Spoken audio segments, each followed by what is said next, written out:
Vous êtes sur CCTV Français, bonjour à tous, on commence sans plus tarder avec les titres de cette émission.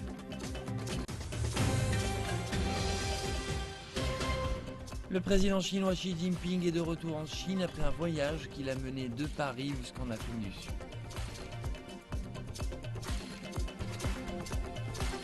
La tension ne retombe pas entre Ankara et Moscou, un nouvel incident vient en effet de jeter de l'huile sur le feu.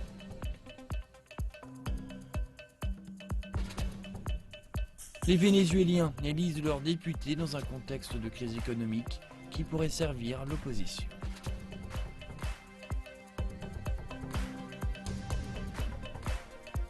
La Chine introduit un système de coupe-circuit dans ses marchés boursiers afin de garantir la stabilité du marché. Et enfin, Carlsberg, quatrième producteur mondial et propriétaire de la brasserie Chongqing, annonce le licenciement de 2000 de ses employés.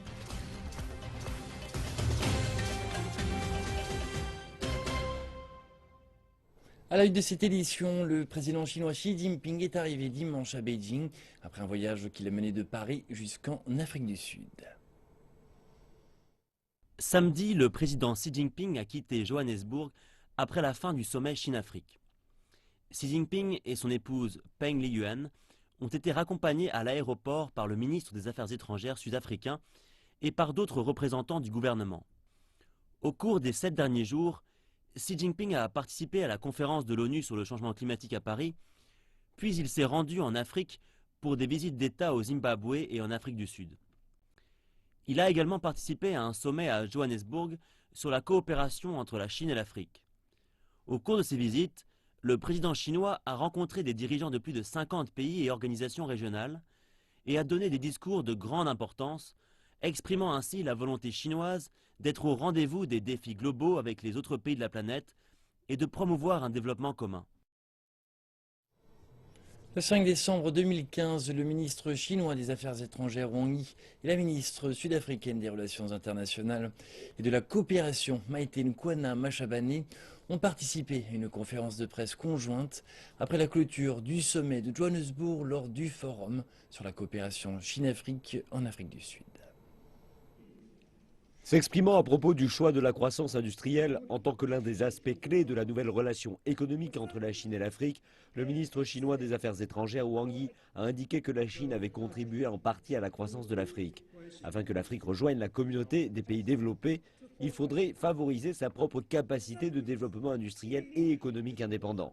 La ministre sud-africaine des Affaires étrangères, Nkoana Mashabane, a déclaré que son pays saluait l'annonce de la Chine de travailler avec les États africains sur l'industrialisation afin de faciliter la vision élargie de croissance du continent.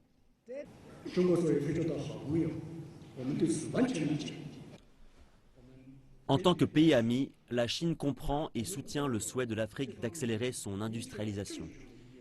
La Chine a la ferme volonté et la capacité d'aider les pays dans ce processus. Après des décennies d'industrialisation, la Chine a accumulé une grande variété de hautes compétences, des technologies avancées, ainsi que le soutien financier nécessaire. La capacité et la maîtrise technologique de la Chine, en particulier, conviennent aux besoins actuels de développement des pays africains. Elles sont de haute qualité et bon marché. Donc, nous le souhaitons et nous sommes qualifiés pour devenir un partenaire idéal de l'industrialisation de l'Afrique. Le ministre chinois des Affaires étrangères Wang Yi a déclaré que la mise en place de la stratégie de coopération industrielle entre la Chine et l'Afrique avait débuté au Kenya, en Tanzanie et en Afrique de l'Est et avait été développée vers l'Afrique du Sud et l'Égypte pour l'Afrique du Nord pour des projets pilotes. Un projet pilote a déjà débuté au Kenya. Et cela inclut aider à construire de nouveaux parcs industriels qui comprendront plusieurs entreprises exerçant dans divers secteurs d'activité économique, dont la manufacture pour les exportations. En Éthiopie, la Chine a bâti des parcs industriels qui fabriquent actuellement des chaussures, tant pour les marchés domestiques qu'à l'export. Nous soutenons les Africains en vue de résoudre leurs problèmes à leur manière. C'est évident, parce que ce sont les Africains eux-mêmes qui comprennent le mieux la situation, et c'est eux-mêmes qui sont les plus qualifiés pour résoudre ces problèmes. En tant que pays étranger, la Chine a la volonté de soutenir fermement ces pays africains, ainsi que les organisations des pays africains dont l'Union africaine a joué leur propre rôle dans la résolution des problèmes en Afrique. Durant les 2 jours qu'a duré le forum de coopération Chine-Afrique ou FOCAC, les dirigeants africains ont loué Beijing pour avoir facilité l'entrée en Afrique de quelques 3000 entreprises chinoises qui ont en retour investi un total de 30 milliards de dollars dans divers pays africains. Et alors qu'Ankara et Moscou se querellent encore sur la destruction de l'avion russe, les médias turcs ont annoncé qu'un navire de guerre russe s'était passé par le détroit du Bosphore dimanche avec un soldat tenant un missile. Pour la Turquie, c'est un acte de provocation. C'est un acte de provocation et de harcèlement. J'espère que cela ne se répétera pas. Ce n'est pas bien. NTV a diffusé les images d'un soldat portant un missile solaire sur son épaule dans une position de tir. Le navire russe César Kunikov est passé par le détroit du Bosphore pour rejoindre la Méditerranée. Le détroit du Bosphore, long de 31 km, a vu une circulation intense de navires de guerre ces derniers jours depuis que la Turquie a abattu un bombardier russe le 24 novembre. La Russie n'a pour le moment fait aucun commentaire. Près de 20 millions de Vénézuéliens ont voté aux élections législatives et pour la première fois en 17 ans, les électeurs semblent opter pour le changement. Les électeurs ont fait la queue très tôt devant les bureaux de vote qui ont ouvert à 6 h du matin dans tout le pays. Et quelques bureaux sont demeurés ouverts plus tard que leur heure de clôture prévue à 18 h afin que tout le monde puisse voter. Le Parti socialiste unifié au pouvoir fait face à une large coalition d'opposition pour remporter les 167 sièges de l'Assemblée nationale. Les sondages d'opinion ont révélé que l'opposition partait favorite, car le pays est plongé dans une grave crise économique et le mécontentement populaire gronde envers le gouvernement. Cependant, les chavistes ont toujours le soutien des zones rurales. Le gouvernement a envoyé 160 000 soldats et policiers armés afin de maintenir l'ordre. Les résultats seront publiés au cours des premières heures du lundi. Et en passant plus tarder, aujourd'hui la Chine.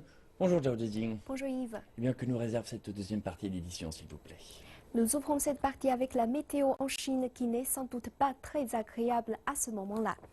Les autorités météorologiques chinoises ont émis une alerte jaune pour la brume et une alerte orange pour le brouillard, tandis que la pollution frappe le nord du pays. Cela créera un niveau moyen à élevé de pollution de lundi à mercredi. Une forte pollution frappera ainsi Beijing, Tianjin et les provinces du Hebei et du Shandong. Dans quelques heures, la pollution de l'air dans le sud de Beijing, le sud du Hebei et l'ouest du Tianjin atteindra des niveaux très élevés. De mardi soir à mercredi, les polluants atteindront des pics de densité. Pendant cette période, la visibilité sera réduite à moins de 200 mètres. À partir de jeudi, la situation s'améliorera grâce à l'arrivée de la pluie et d'un grand front. Le smog s'éparpillera du nord au sud. La Chine va mettre en place un coupe-circuit pour les marchés financiers à compter de l'an prochain. Les autorités affirment que cela permettra de garantir la stabilité du marché. Selon un communiqué conjoint récemment publié par les principales places boursières chinoises, une hausse ou baisse de 5% de l'indice CSI 300, le principal indice chinois, déclencherait une suspension de 15 minutes de transactions boursières, actions, obligatoires et contrats à terme, tandis qu'un mouvement de 7% conduirait à une suspension pour le reste de la journée. L'introduction d'un mécanisme de coupe-circuit peut offrir une période d'apaisement quand le marché connaît des fluctuations drastiques. Cela permet de stabiliser le marché, de protéger les investisseurs et de permettre une croissance saine et de long terme du marché des capitaux. Cette mesure a d'abord été proposée en septembre dans la foulée des perturbations de l'été. L'établissement de ce mécanisme va être un processus graduel. C'est une nouvelle mesure pour le marché chinois. Le plan actuel prend en compte la complexité et la faisabilité des règles. Il est basé sur l'expérience mondiale et la situation du marché chinois. Les mécanismes de coupe-circuit sont une pratique courante sur les marchés développés. Les États-Unis ont instauré un tel mécanisme après le crash de 1987. Une chute de 7% de l'indice SP500 déclenche une suspension de 15 minutes de la bourse new-yorkaise. Le marché chinois de la bière est saturé. Carlsberg, quatrième producteur mondial et propriétaire de la brasserie Chongqing, a récemment annoncé d'ici 2018 le licenciement de 2000 de ses employés dans le monde et la fermeture de plusieurs usines dans l'est de la Chine. Le marché de la bière a vu l'an dernier sa production diminuer en Chine pour la première fois depuis une décennie. Et ce déclin s'est confirmé cette année. Tsingtao a par exemple enregistré un recul de 5,5% de son chiffre d'affaires au cours des 3 premiers mois de l'année. Même chose pour le groupe Yanjing, dont le recul est de 6,5%. Les principaux producteurs de bière cherchent à consolider leurs marges bénéficiaires en rachetant des petites sociétés. Le secteur de la bière a connu 80 fusions et acquisitions depuis 2001 en Chine, le nombre d'acteurs passant d'1 millier à 20. La consommation de bière dépend énormément de la restauration qui a besoin d'une gestion très localisée. Il n'est pas facile pour les producteurs de se développer à l'étranger ou dans d'autres régions. Ils doivent trouver de bons managers et distributeurs. L'un des principaux composants de la bière est le malt, que la Chine importe d'Europe. Le malt ne se conserve que 3 mois, et l'an dernier, son prix a augmenté de 40%. Plusieurs producteurs ont recours à des composants alternatifs qui ont dénaturé le goût de la bière. Et les jeunes consommateurs se tournent vers d'autres boissons alcoolisées, telles que les cocktails prémixés. La jeune génération de consommateurs ne se satisfait plus de la bière pression. Elle a ses marques et goûts préférés. Je peux dire qu'environ 75% de la bière produite en Chine est désormais plus légère au niveau du goût, car les producteurs réduisent leurs coûts. De nombreux producteurs font désormais des produits à peine au-dessus des normes. Ils n'utilisent pas 100% de malt, mais aussi du riz et du maïs pour réduire les coûts. Selon l'association chinoise des boissons alcoolisées, les 5 principaux producteurs de Chine, Snow, Tsingtao, Abe, Yanjing et Carlsberg, totalisent 80% du marché. Mais la tendance aux fusions et acquisitions ne serait désormais plus soutenable en raison de la saturation du marché. Un Chinois consomme en moyenne 34 litres de bière chaque année, soit un peu plus que la moyenne mondiale, 33 litres. La consommation totale de bière a atteint un pic.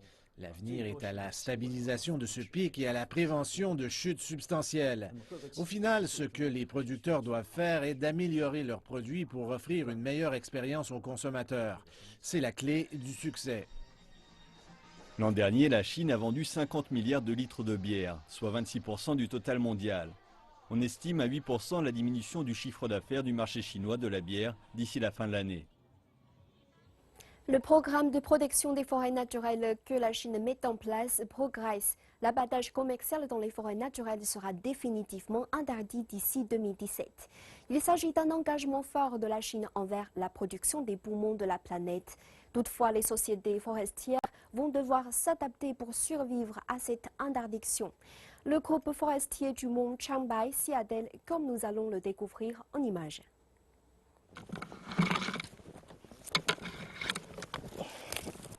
Cela fait près de 30 ans que Shou Wenguang est bûcheron. Mais cette année, il a dû remiser sa tronçonneuse car l'abattage commercial des forêts naturelles a été définitivement interdit dans le nord-est de la Chine. J'ai été bûcheron toute ma vie. Qu'est-ce que je vais faire après l'interdiction? Comment vais-je gagner ma vie? Les bûcherons n'ont pas beaucoup d'éducation. Nous nous sentons trop perdus et incompétents pour nous en sortir seuls. Ces bûcherons connaissent les forêts comme leur poche. C'est pourquoi certains d'entre eux ont été embauchés comme gardes forestiers. Je veux devenir garde forestier car j'ai coupé tellement d'arbres par le passé. Maintenant, je veux protéger ces arbres et les garder pour les générations futures. Car l'activité de garde forestier ne suffira pas à une société dont l'activité principale consistait en l'abattage et la transformation du bois. Le groupe forestier du mont Changbai s'est vu attribuer 24 000 km² de forêt, soit l'équivalent de 80% de la Suisse. Il procède à une transformation de son modèle commercial et plutôt que d'abattre les arbres, il va tirer parti de ce qu'offre la forêt. Les industries vertes explosent. Ceci inclut la culture de champignons comestibles et médicaux dans la forêt. Les ouvriers fabriquent 1 million de sacs plastiques pour cultiver les champignons, en se servant de la biomasse des forêts. Les sacs seront distribués aux personnes vivant dans les forêts. Les ouvriers pourront faire pousser eux-mêmes des champignons et gagner plus d'argent. Et nous pourrons réaliser un chiffre d'affaires de 20 millions de yuan par an. Les zones forestières se voient de plus encouragées à développer le tourisme afin de créer des emplois au niveau local. Le lac Laolike est par exemple devenu célèbre pour ses paysages enneigés. La forêt ne sera ouverte au tourisme qu'en hiver afin de minimiser l'impact sur son écosystème. Les touristes, et en particulier ceux du sud de la Chine, se ruent sur ce monde féerique. Nous n'avons pas beaucoup de neige dans les villes. Nous sommes très contents de venir ici et je pense qu'il protège bien l'environnement. Je vais conseiller à mes amis de venir. La forêt reste la même, mais la mentalité des Chinois évolue. Les personnes vivant dans les forêts cherchent un nouvel équilibre avec Mère Nature. Le nord-est de la Chine compte en grande partie sur le chauffage au charbon pour combattre le froid de l'hiver. Au début du mois de novembre, alors que les maisons commençaient à utiliser du chauffage, la qualité de l'air a atteint des niveaux extrêmement dangereux à Shenyang, la capitale de la province du Liaoning. Certains cherchent une alternative à un système qui existe depuis plus de 50 ans. Avec l'hiver qui est déjà bien installé, les habitants du nord-est de la Chine rentrent dans leur maison bien chaude après une longue journée de travail. Ce niveau de confort est possible grâce à un système de chauffage au charbon. Mais cela veut aussi dire qu'il faut inhaler de l'air toxique lorsqu'on se trouve à l'extérieur. Chaque année pendant l'hiver, les gens du nord-est du pays utilisent leur système de chauffage alimenté au charbon. Les villes sont souvent complètement enveloppées par le smog.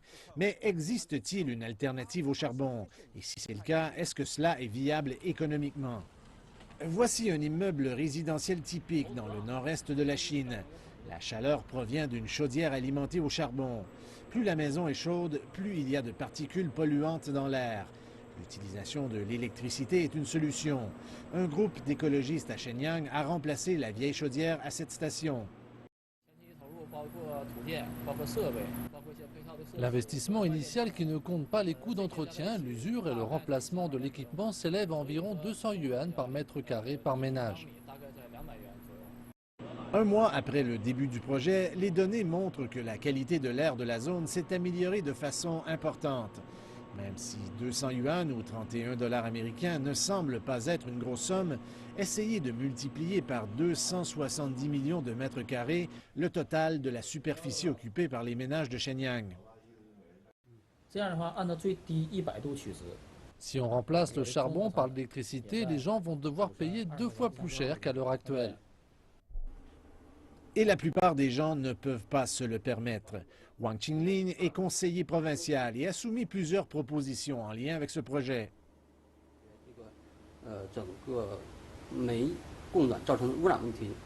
Les factures d'électricité des stations de chauffage rendent plus difficile la promotion du projet. Si un prix préférentiel pour l'électricité peut être accordé par les autos au niveau national, le projet sera beaucoup plus intéressant. Pour une région comme le nord-est dont l'économie traverse une période difficile, la question reste de savoir comment les gens peuvent se garder au chaud sans avoir à vivre en permanence dans un épais brouillard toxique. Le 5 décembre 2015 était la 31e journée internationale des volontaires, une célébration mondiale qui vante les accomplissements de bénévoles et d'organisations à tous les niveaux.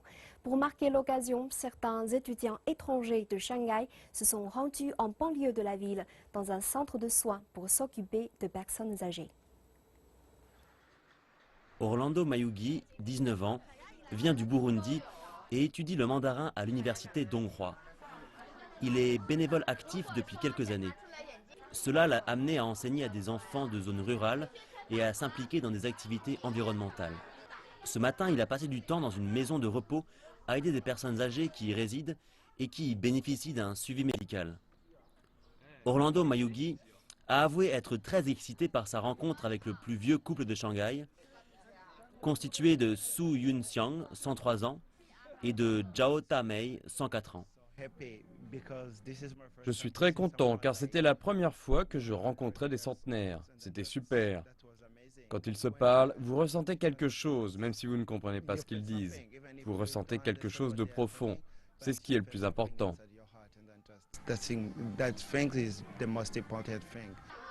Cindy Chang, 20 ans, vient d'Afrique du Sud et étudie également à Shanghai. Aujourd'hui, c'est son premier jour en tant que bénévole. J'ai vécu en Chine quelques années et je pense que c'est mon devoir de donner en retour. Je me considère privilégiée d'être là et de rencontrer un si vieux couple. Ici dans la pièce, vous pouvez sentir l'amour qui les lie.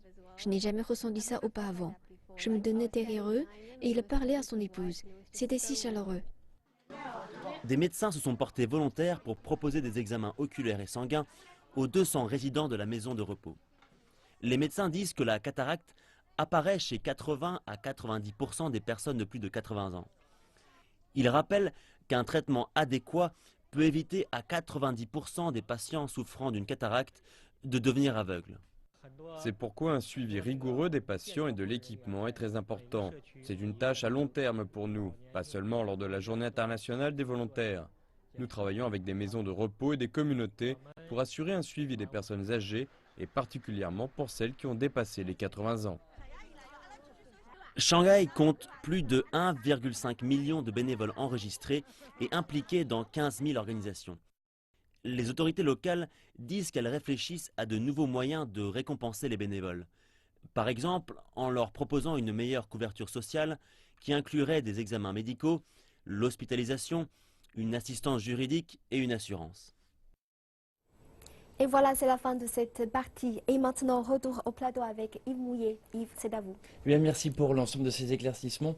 Et c'est donc la fin de cette édition. Merci de votre attention et à très bientôt sur CCTV Français.